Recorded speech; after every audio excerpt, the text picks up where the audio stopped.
Welcome everybody. My name's Gary. For those that know me, based up in the northwest region of the BSAC kingdom.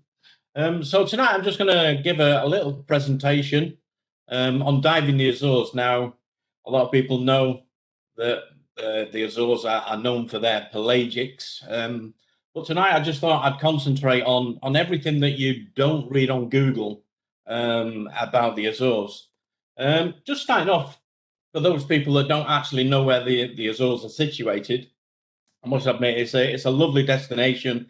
And when you tell people that you're going off to the Azores, a lot of people say, "The Azores, where are they?" It's a destination that's heard of, but we don't really understand where they are. So the position from the map there that's up, we're actually 1,500 kilometers west of Portugal mainland. For those that are a little bit like me that don't understand kilometers, we're around about 2.5 hours flight from Lisbon, or if you're lucky enough to grab a flight, which are now direct from the UK, we're around about 4 hours from London now. So we're actually 9 little islands that are actually based right more or less smack bang in the middle of the Atlantic, more towards Europe than America, with the most westerly isles. So as I was saying, we are 9 little islands based out in the mid-Atlantic. We're actually split up into 3 zones, as you can see there on the top left-hand side. We get Corfu and Flores, and they're from our western group. Then we get Pico, Faial, Graciosa, São Jorge, and Terceira, which form our central group. There is another little group that we call the Triangle group, which is Faial, Pico, and São Jorge there. And right down to the east, we have São Miguel and Santa Maria. The whole islands there cover something like 600 kilometers from Corfu to Santa Maria. So we're quite spaced out. Corfu is actually the smallest island of the group, with actually just 465 people living on Corfu, to the largest mother island there, São Miguel, which we have approximately around about 150,000 living on São Miguel, and 50,000 of those live in the main city of Ponta Delgada. So it's quite highly populated. In total, the population of the Azores spans out something like 250,000, nearly 250,000 of us spread over the 9 islands. Right down in the right-hand corner there is Santa Maria. That island is our oldest island. She's around about 8 million years old. And she's the only island out of the 9 that was actually created by tectonic activity. She wasn't formed by volcanic activity like the other 8 islands. And Pico there in the central group, well, she's the youngest island at just 300,000 year old. And as landmass goes, that's relatively new land.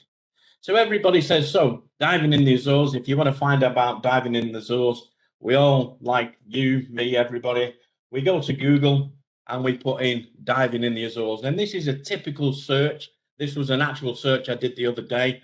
I just put diving in the Azores, and these items came up first. And as you can see, it's mantas, it's sharks, it's all the big pelagic life that's around the Azores. The next question I went in and asked was, when is the best time to dive the Azores? And the answer, the best time to dive the Azores is from mid-July to mid-October, when the water is warmer, calmer, visibility is at its best, and you get the best chance to see pelagics. Which is kind of, well, it is correct, but the best time to dive the Azores is not just to come and see the pelagics. There's a lot more than just pelagic life. So when they say the best time to dive the Azores, the answer given there is just when the pelagic life is at its best. It also does say there the visibility is its best during July to mid-October. But the other day, that was the visibility that we had on one of the dives. So as you can see, it's not always true what we read on Google and about. So, like you, like me, fish life is amazing, but we always seem to say, well, what about wrecks? So once again, we go to Google. We ask Google, okay, tell me about the wreck diving that we've got around the Azores. And again, this was an actual screenshot from Google. And if you can see across all the forms, it comes back with the dory, the dory, the dory, the dory, the dory, which kind of leads us to believe that the Azores and 9 islands has only got one wreck called the Dory. Having said that, the Dory is a very, very nice USS Liberty ship, sank just off the coast in the 1960s, off the island of San Miguel. She is a beautiful wreck, but we do actually have more wrecks. And probably one of the most common wrecks that we do have isn't actually in the Azores. For those people that are based up in the north of England, the majority of you would have already dived an Azores wreck. I don't know if you can make out this wreck, an aircraft. The name Carol, which is the dive site owner, and of course the dive site that we're looking at is the Gypsy Moth in Cape and Ray. A little bit about the Gypsy Moth. She was actually owned by the airways called Ponta Delgada, Portugalada, and she was the first commercial flight to link the Azores to the mainland. And then coming to the end of her service time, she was sold to Aer Lingus and had a little bit of an incident that ended her life, and then she took on life again in the bottom of good old Cape and Ray in the north there. So, have we any other genuine wrecks around the Azores? Well, we've got the Viana. The Viana was a vessel that was impounded to go to Newfoundland. She was part of the Newfoundland's fleet. The Azores, just like the UK, love their cod, although they don't batter it in a fish and chip shop, unfortunately. But they salt their cod, and it's their traditional dish as well. So the Viana was part of the Newfoundland's fleet that went off most winters off the coast of Newfoundlands and Labrador for the bacalao, the cod.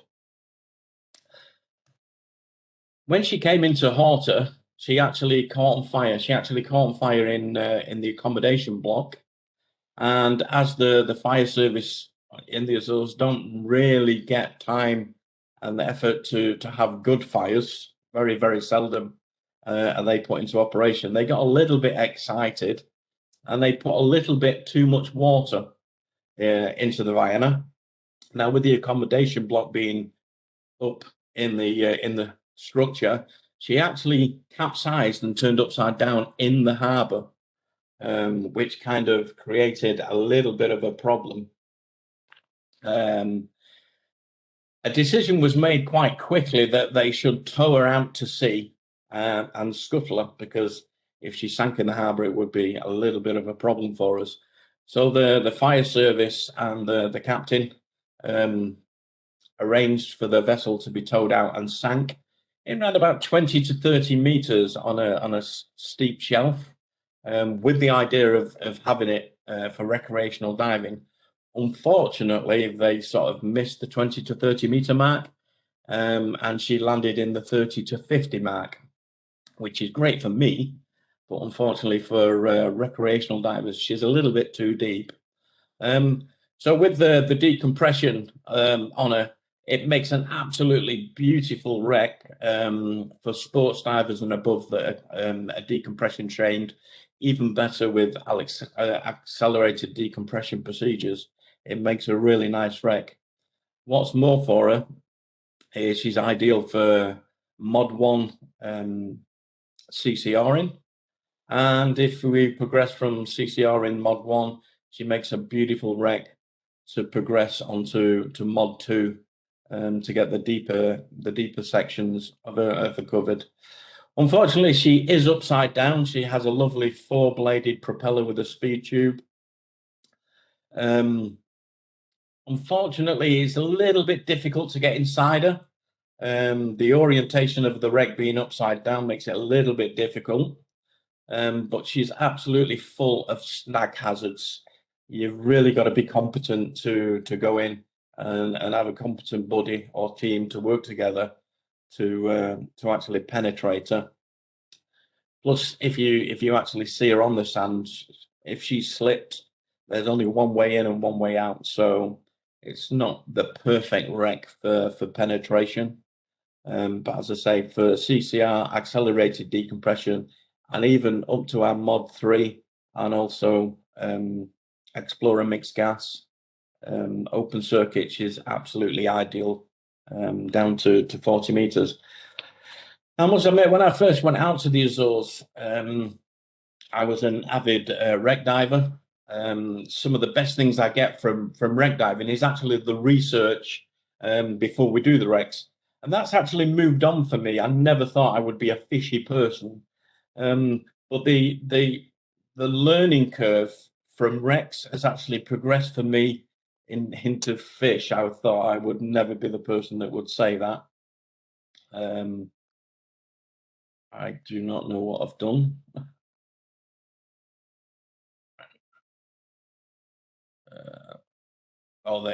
No, I'm gone. It's gone back. No, sorry, we've missed out. Catch up with me. I'm really, really sorry about that. Technology and Gary do not go hand in hand. So that was one of our wrecks at the deeper end of the scale. A shallower end of the scale is Pontoon 16. She actually sank in 1998, and she's only actually in 20 to 26 meters of water, making her an ideal wreck for a nitrox wreck. What's really, really good on this wreck is she's fully open. We can get right inside there and penetrate. It's not a problem at all. It's one of the perfect wrecks that if you came out and did a BSAC advanced wreck course, this course on the Pontoon 16 is absolutely perfect. A really, really nice wreck. She's fully open. She was actually a working barge, and she was actually working on the electric cable that connects Horta, which is Fayal, to Pico. There was nobody on it on the night she sank, but apparently it was an acetylene bottle that exploded to take out the bow, and she sank overnight, which would have been quite a sight to see when the workers came out in the morning to find that she wasn't there. So, but as you can see, she's really, really nice, big, wide, flat top, really great to penetrate. It's actually 40 meters long and 70 meters wide. So she's an ideal wreck. But as I say, moving on to the lust for rust. Around the Azores, for some reason, well, we actually know the reason now, we've got quite a few anchors dotted around the islands. And for quite a few years, we kind of worked with the Azores heritage. And the idea is to actually find, locate, take photographs, take the condition, and work out whether they can actually be recovered. Because what we're doing with the Azores heritage, we're actually going to recover all the anchors, and then we're going to relocate them in an area to make like an underwater museum, which kind of serves for two purposes. It kind of keeps an eye on them, the condition, we can monitor them, but it also creates a fantastic dive site. One of the top dive sites of Terceira is the Anchor Graveyard, which was a bay where a lot of merchant ships went into cover from storms and sadly lost their anchors. So that was kind of a non-artificial underwater museum, where they've collected all the anchors and put them in one place. It's kind of a good idea to sort of preserve the heritage, the maritime heritage from everything. So it's been really privileged, and it's been really interesting work with the Azores heritage to actually be involved with this. The first project is in San Miguel. We've located and relocated half of the anchors into an area now. So hopefully within the next couple of years, that will be one of the first Azores heritage museums to actually open. So looking forward to that. I kind of asked, why do we get so many anchors? I mean, some of the anchors are really, really huge anchors. The stories that I've been told, although I have researched it, unfortunately to no avail, but around the Azores was notorious for pirate ships, chasing the merchant ships, coming back up from South Americas back to Europe. Now, to catch the merchant ships, the pirate ships obviously had to be quicker. The way they made themselves quicker was to have a deeper draft. So there was more boat underwater than the merchant ships. And the merchant ships kind of got to understand this. So to bid capture, to try and escape, they used to come in as close as they could to the Azores, onto the coastline. And unfortunately, sometimes fell foul of the shallower depths and the rocky outcrops. So to actually get themselves back up and floating, they actually abandoned their anchors. So when you see the size of some of the anchors that we've got, they was really weighty. So it would have helped lift the vessel from grounding to actually make a hastily retreat. So it's kind of a nice story. I hope it's true. As I was saying a little bit earlier on, my passion was wrecks and rust. Passion's kind of moved on from that, although I still like my wrecks. Moved on to the marine life, and some of the marine life around the Azores that we don't really understand too much about. And one of them there is the anglerfish. We've been working quite closely with the Marine University in Horta, and one of the projects we've been involved with is the Anglerfish project, and some fascinating details and information have come from this species, and it's a kind of species that we all know how to cook, but unfortunately we don't really know that much about them and why they're in the Azores. This species is what we probably all know as a monkfish. I thought they was all called monkfish, but they're not. They're actually anglerfish. Monkfish is a species of anglerfish, and under close study with them, we could only find females. Every fish that they took was a female, and this led to believe that the males didn't actually come close to shore. And then they realised that there was a parasite on every anglerfish that they took in. And it turned out that the parasite is actually the male. The male is very, very small, and they basically bite into the skin of the anglerfish, release an enzyme, and become one. They tie themselves in, even down to the level of the blood vessels of the anglerfish, and continually mate for the rest of their lives, or until the female passes away anyway. So it's quite fascinating that every time you see an anglerfish or a monkfish, now you know it's a female, and likewise. So the name anglerfish, as you can see there on the top, is called an ESAC or an ESAC, and they actually use this as a lure. It's a modified dorsal fin, or the front section of their dorsal fin, and they just lure fish in by hanging it in front of their mouth. And then when something comes along that's quite attractive, they just take it exactly the same as a fishing person of today would do, with a rod and line. So hence anglerfish, which is quite unique, really. Unfortunately, on most cooking programs, we hear monkfish is some of the tastiest fish. It's up there with lobster. She is actually now on the red list. She is critically endangered. And from this week, luckily, the campaign to actually save the anglerfish from extinction is now some of our top branded supermarkets in the UK no longer sell anglerfish, which is a massive step forward for us, and we're really grateful for that. So Again, it just used to be an anglerfish that we came across on the depths. We only kind of see them round about springtime.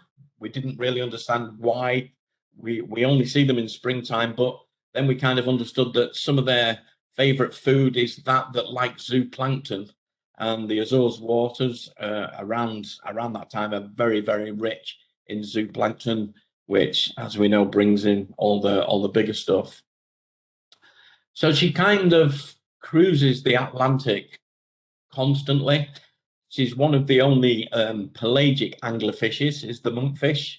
You can tell by the pectoral fins that she's a glider to reserve energy. So she's quite fascinating, really. When you do the research before you go and dive, it's quite nice when you come across these and see them. So I've been kind of talking about some of the projects that we've got involved with. And maybe you've heard of this, citizen science.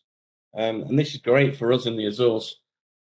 So we kind of get from people, what is citizen science? So basically, citizen science is a term used for projects in which individual groups or even networks, most of whom have no science training or background, can perform research, research-related tasks such as observations, photography, and taking measurements. A little bit like the sea search that we're probably all involved with, is a perfect example of citizen science. And it's kind of diving with a purpose. So one of the biggest citizen science projects that we got involved with was with black coral. And we kind of put citizen science with technical diving together. But why technical diving? Why do we have to be a technical diver to kind of jump on the project for black coral? Well, you don't actually have to be a technical diver to get involved. But the reason why we ask for technical divers is to look at what we call the Twilight Zone, which is a section of our water column. So as you can see there, the surface to 40 meters, which can be observed by recreational divers, which is actually often the marine biologists themselves. But then as we move down between 40 and 100 meters, we get what we call the Twilight Zone.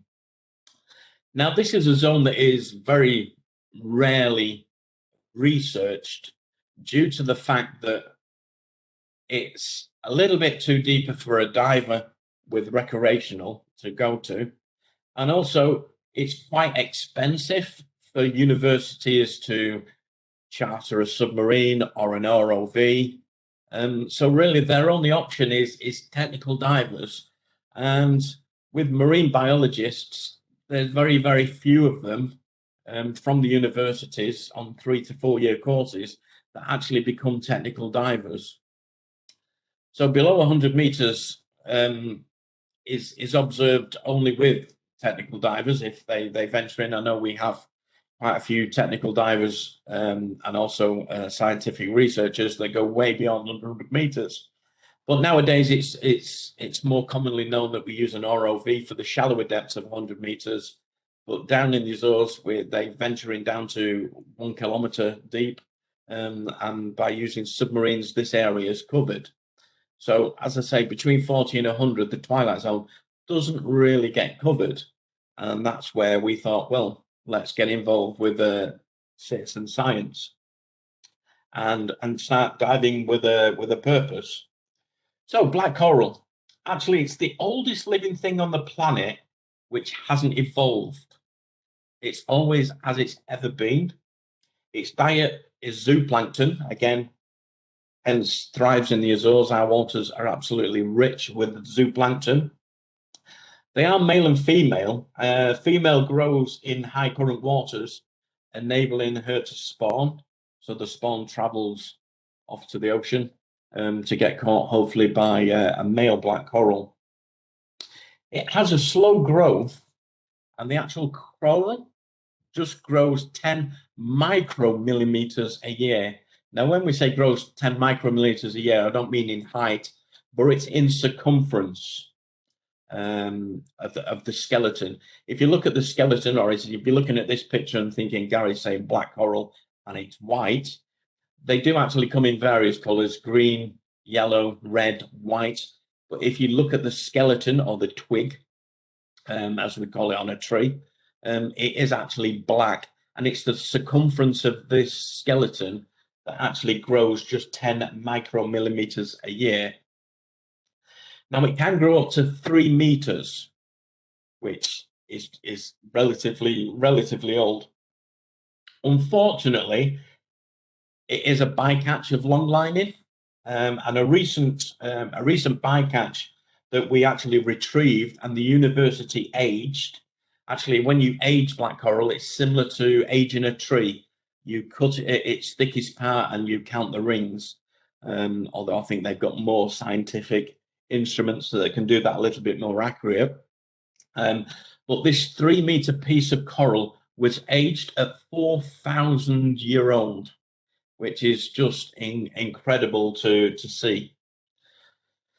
So in the Azores, 20% of bycatch is actually black coral, which actually comes from our bottom longlining.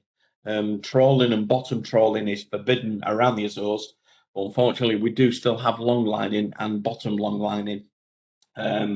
Although they are recording a reduction of bycatch from the black coral, but we're kind of saying, you know, is it a reduction, or has it been already been bycatched and removed? Which is really a sad case, really. It's not on the critical list, but we have agreed with scientists that it does need human intervention to actually protect the coral. When we look at the Azores, we have the majority black coral on the south coast. Now, for some unknown reason, the south coast on the majority of the islands is the most steepest shoreline of the island. So we do get black coral that starts around about 40 meters. In some cases, we actually have coral in just 16 meters of water, albeit under overhangs that are creating the kind of environment that they would expect to be in below 50 meters. So we kind of say, well, there's an abundance of black coral on the south coast. But with the project has taken us onto the north coast, where we used to think was bare of black coral. But actually, there's more black coral on the north coasts than there actually is on the south coast, although they're quite deep. This wall here that we're seeing on the screen here is one of our latest finds. This is right down at the bottom. It's not a wall, but it's a very steep incline. Goes from just 19 meters right the way down to 97 meters. If you just look in the left-hand corner there, you can just about see the sand. So we're more or less at the bottom at 97 meters on this dive.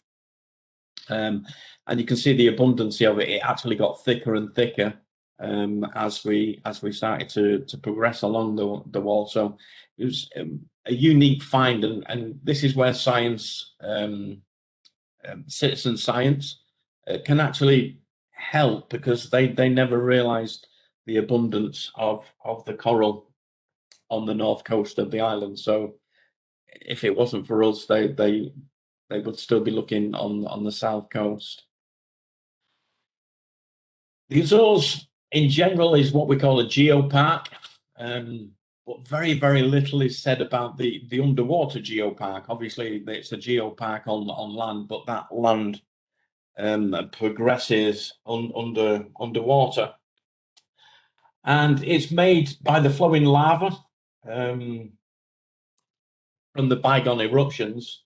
Our last eruption was actually on Fayal back in 1956, which kind of left us some amazing structures out there on the south coast of Fayal.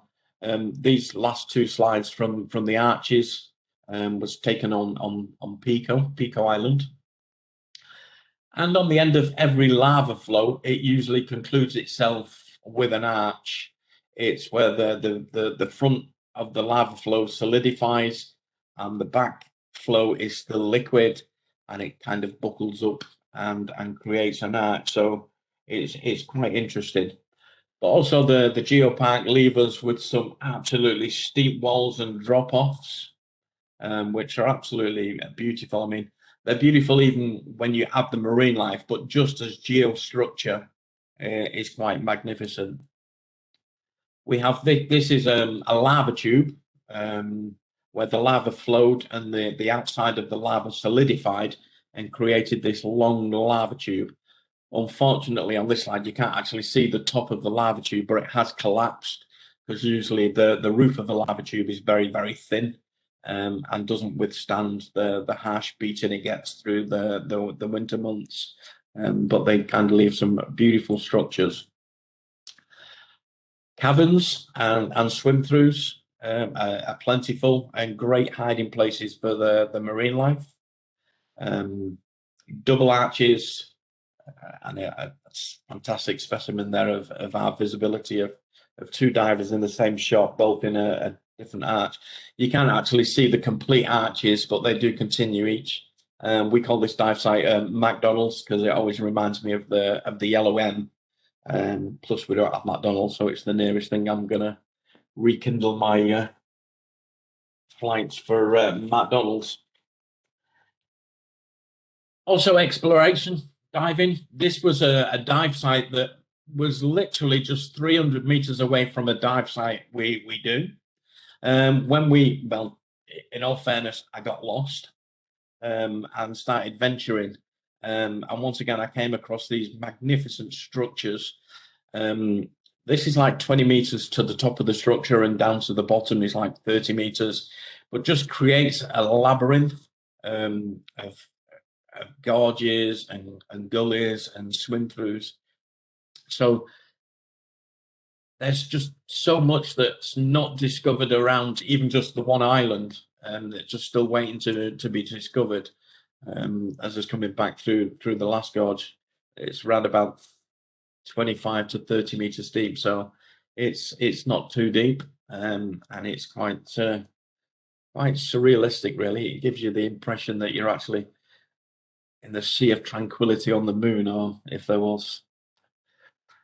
Moving on from geo, not forgetting macro photography. I absolutely love macro photographers. As a guide myself, they just sit on the bottom for an hour, but some of the pictures are absolutely stunning. I love the pelagic wide-angle photographers at the end of the week and showing me the week's photography is all the macro. So it's absolutely stunning, the smaller stuff here. We have the hermit, we have nudibranchs, which are quite plentiful. Absolutely fantastic specimen for photography. Photographers love them because they don't move, which is really ideal. We've got 6 species of nudibranchs out in the Azores. So to actually play the bingo card and get all 6 in the week is really good. This is what we call buttercup syrup, buttercup coral. Sorry, I nearly said syrup. So this is our buttercup coral, growing on lots of the arches around. So it's very, very pretty. It's very, very small, and it's something that you would just swim past without taking notice. I must admit, I used to. I never even knew where it was when I saw the photograph.